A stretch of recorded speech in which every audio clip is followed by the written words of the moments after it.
حبايب تيتا ميمي، الناس اللي بتسأل على سعر الدهب بيقولوا إن النهاردة الدهب قل حوالي 400 جنيه. والفترة اللي فاتت الدهب زاد زيادة كبيرة جدا.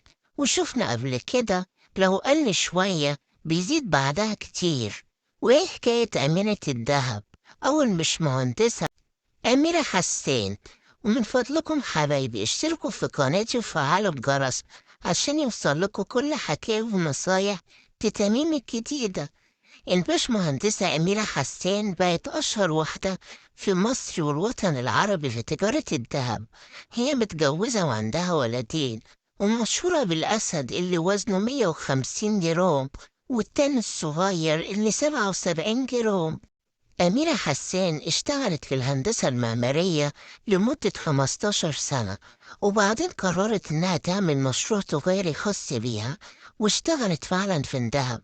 واهتمت بالمشروع لأنه كان عاجبها وبتحب تتعلم وتفهم كل حاجة في مشروعها الجديد. ودخلت المشروع واتعلمت من الأول خالص، لأنها حابة شغلها في الدهب في كل تفاصيله. وهي بتلبس المشغولات الكبيرة في المحل كنوع من أنواع الدعاية ليها.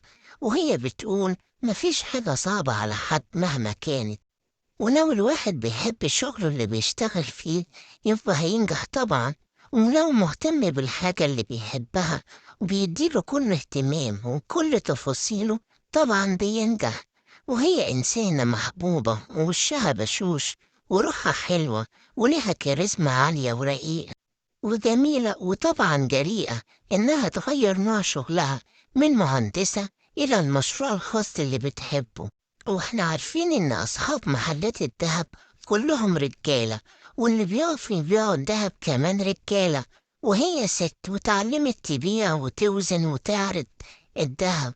واللي شغالين معاها برضو بيبيعوا معظمهم بنات، علشان اللي بيشتروا الدهب معظمهم ستات، والبنات تكون عارفة ذوق الستات. وأميرة الدهب بقالها 5 سنين شغالة في الدهب، وليها محلها وقنواتها على التيك توك واليوتيوب وغيرها. وبتحرص أميرة الدهب على إنها تجيب أذواق كتير، وبتجيب أفكار جديدة وأشكال جديدة. ده عملت كمامة دهب، وكمان عملت كوفية دهب، وكمان عملت بوك دهب، وعملت أشكال على العبايات برضو من الدهب، وعملت كمان برقع دهب وطرحل من الدهب، وكرافتة للعريس برضو من الدهب.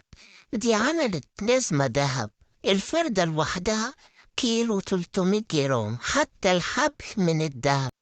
يا بلاش، مش عارفة بصراحة بتتلبس ازاي دي.